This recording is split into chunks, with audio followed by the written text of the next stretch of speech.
इतिहास साक्षी है कि पुण्य भूमि भारत की गाथा भारत की अस्मिता, गौरव और राष्ट्रीय स्वाभिमान के लिए विदेशी आक्रांताओं से संघर्ष की महान गाथा है। बर्बर आक्रांताओं ने भारत की आत्मा पर चोट करने और भारत का अपमान करने के लिए हमारी संस्कृति और आस्था के केंद्रों को ध्वस्त किया। सोमनाथ, काशी, मथुरा और अयोध्या के मंदिरों का तोड़ा जाना आज भी भारत की स्मृतियों में जीवित है। सन 1528 में अयोध्या में भगवान श्री राम के मंदिर का मुगल आक्रांता बाबर द्वारा तोड़ा जाना ऐसी ही एक अक्षम्य घटना थी जिसने सीधे भारत के सम्मान और आत्मा पर चोट की।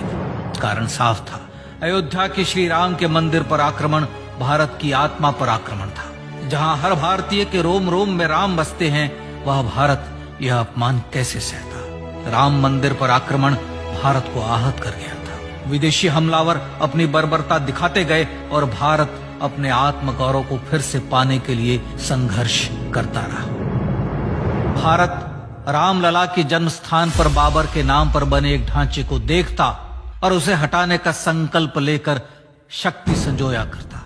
हिंदू समाज आत्मसम्मान के रण में डटा रहा और लगातार हमलावरों द्वारा बनाए गए बाबरी ढांचे को हटाने के लिए लड़ता रहा। सरयू कई बार रक्त से लाल हुई। कभी स्थानीय शासकों ने तो कभी साधु संतों और राम भक्तों ने राम जन्मभूमि की मुक्ति के लिए अपने प्राणों की आहुति दी।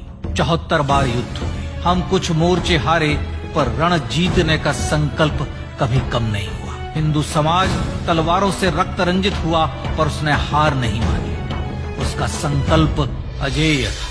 15 अगस्त 1947 को देश की आजादी के साथ सैकड़ों सालों से चले आ रहे इस संघर्ष में नई ऊर्जा और एक नया मोड़ आया। अचानक 23 दिसंबर 1949 को बाबरी ढांचे में श्री राम लला प्रकट हुए। हजारों राम भक्त दर्शन के लिए उमड़ पड़े।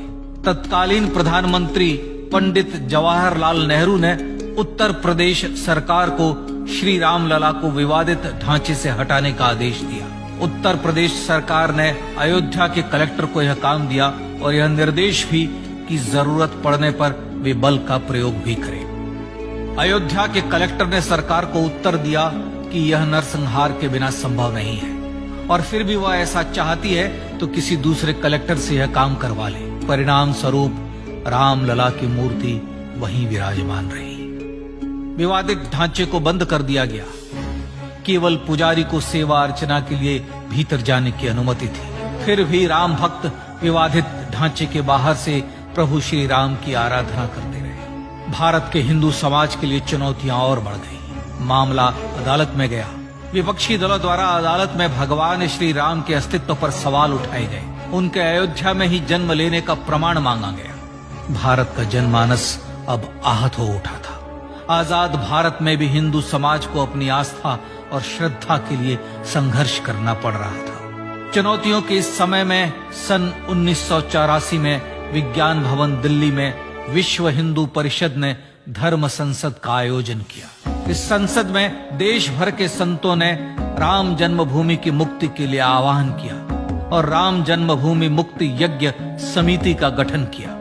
धर्म संसद ने राम जन्मभूमि की मुक्ति और वहां भगवान श्री राम के भव्य मंदिर बनाने के भारत के जनमानस के संकल्प को फिर से दोहराया। विश्व हिंदू परिषद के नेतृत्व में मंदिर निर्माण के लिए पूरे देश में अभूतपूर्व आंदोलन की शुरुआत हुई। श्री राम जन्मस्थली मुक्ति यज्ञ समिति के साथ देश भर में राम जानकी की रथ यात्राएं निकली। राम लीलाओं में राम कथा के माध्यम से भारत का आम जन फिर से जुटा।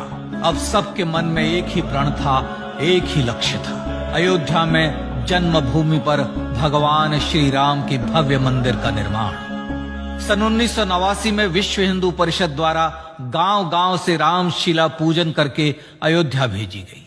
2,75,000 गांवों से रामशिलाएं अयोध्या पहुंची। भव्य राम मंदिर के शिलान्यास का निर्णय हुआ। पूज्य संत महात्माओं और हिंदू समाज के अन्य प्रमुख नेताओं के निर्णय के अनुसार अनुसूचित जाति के प्रमुख नेता श्री कामेश्वर चौपाल ने 9 नवंबर 1989 को मंदिर निर्माण का पहला पत्थर रखा।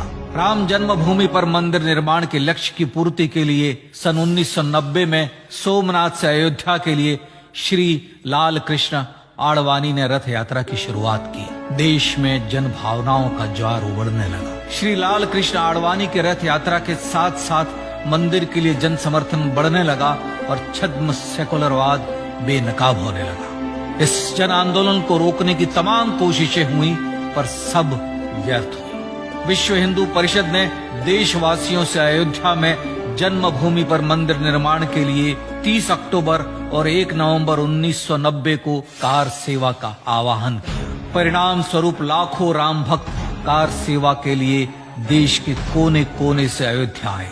इससे देश की एकात्मता का विराट दर्शन हुआ। कार सेवकों को रोकने के लिए उत्तर प्रदेश के तत्कालीन मुख्यमंत्री श्री मुलायम सिंह यादव ने अयोध्या में परिंदे को भी पर न मारने देने की घोषणा की। स्थितियां गंभीर हो गई। अयोध्या से 100-200 किलोमीटर दूर रेलगाड़ियां रोक दी गई। अयोध्या युद्ध भूमि बना दी गई। मार्ग बंद, रेल बंद, चप्पे चप्पे पर पुलिस। अयोध्या सैनिक छावनी में बदल गई। राम नाम पर ऐसी पाबंदी कि अर्थी ले जा रहे लोगों तक को रोका गया क्योंकि वे राम नाम सत्य कह रहे थे। लेकिन सैकड़ों किलोमीटर की यात्रा कर कार सेवक अयोध्या पहुंचने लगे। राम के गीत गाते, होठों पर हंसी और पांव में छाले लिए राम काज के लिए राम भक्त देश विदेश से अयोध्या पहुंच ही गए। कार सेवकों पर गोलियां चली। अनेक कार सेवक शहीद हुए। आजाद भारत में जन्मभूमि पर राम मंदिर के लिए कार सेवकों ने फिर एक बार अपना बलिदान दिया, पर कार सेवकों ने विवादित ढांचे पर भगवा फहरा ही दिया और इस तरह कार सेवा सफल हुई। श्री राम जन्मभूमि आंदोलन ने भारत की सुप्त आत्मा को झकझोर कर जगा दिया था। विश्व हिंदू परिषद ने फिर एक बार 6 दिसंबर 1992 को कार सेवा का आह्वान किया। राम भक्तों को कार सेवा करने देने के लिए अदालत में प्रार्थना की गई, पर अदालत ने कोई निर्णय नहीं दिया। परिणाम स्वरूप बौद्ध, जैन, सिख, स्वामीनारायण संप्रदाय, गायत्री परिवार, हर पंथ मत विचार के हिंदू एकत्र हो गए। छूत अछूत का भेद मिटा, जाति की पहचान मिटी। हम सब हिंदू, हम सब सिंधु बन गए। राम सिंधु में ज्वार उठा और देखते ही देखते 6 दिसंबर 1992 को श्री राम जन्मभूमि से बाबरी ढांचा सदा के लिए हट गया।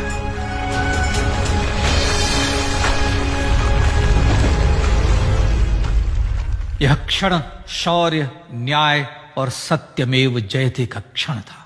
यतो धर्मस्ततो जय का क्षण था। पर संघर्ष की गाथा यहां जाकर भी नहीं रुकी।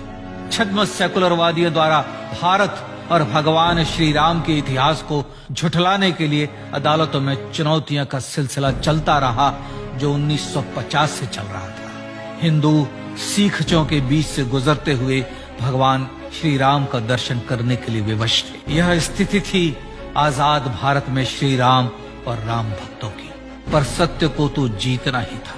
आखिरकार देश के सर्वोच्च न्यायालय के 5 जजों की खंडपीठ ने 9 नवंबर 2019 को ऐतिहासिक निर्णय दिया और यह कहा कि अयोध्या जन्मभूमि परिसर की पूरी 67 एकड़ भूमि रामलला की, और न्यायालय ने भारत सरकार को जन्मभूमि पर मंदिर बनाने के लिए एक ट्रस्ट बनाने का आदेश दिया।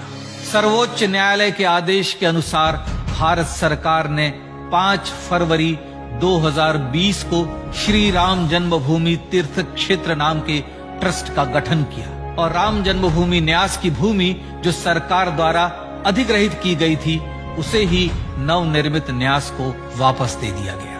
5 अगस्त 2020 को भारत के प्रधानमंत्री श्री नरेंद्र मोदी ने श्री राम जन्मभूमि तीर्थ क्षेत्र के अध्यक्ष पूज्य महंत नृत्य गोपाल दास, राष्ट्रीय स्वयंसेवक संघ के पूज्य सरसंघ चालक डॉक्टर मोहन भागवत एवं उत्तर प्रदेश के मुख्यमंत्री श्री योगी आदित्यनाथ की उपस्थिति में श्री राम जन्मभूमि पर भगवान श्री राम के भव्य मंदिर के लिए भूमि पूजन कर निर्माण कार्य का शुभारंभ किया। इस तरह लगभग 500 वर्षों से राम जन्मभूमि की मुक्ति के संघर्ष का पटाक्षेप हुआ। अपने आत्मसम्मान और राष्ट्रीय अस्मिता के लिए इतना लंबा संघर्ष विश्व के इतिहास में बेजोड़ है।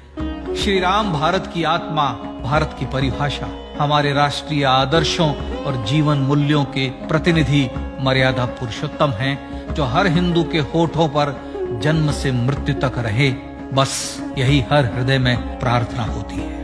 राम भारतीय राष्ट्रीय स्वाभिमान और आसेतु हिमालय से समुद्र पर्यंत तक जन जन को एकात्मता के बंधन में बांधने वाले रक्षा सूत्र है। अयोध्या स्थित श्री राम जन्मभूमि पर बाबर का हमला वास्तव में भारत के स्वाभिमान और राष्ट्रीयता पर हमला था। प्रधानमंत्री श्री नरेंद्र मोदी द्वारा श्री राम जन्मभूमि पर राम मंदिर का पुनः निर्माण न केवल बाबरी मानसिकता का पराभव है, बल्कि संपन्न, सुखी, सुसंस्कृत, सर्वशक्ति संपन्न स्वराष्ट्र का सूर्योदय भी है। यह उस राम राज्य की दिशा में वह कदम है जिसकी अभिलाषा राज राजेंद्र चोल, कृष्णदेव राय, छत्रपति शिवाजी महाराज से लेकर महात्मा गांधी तक ने की थी।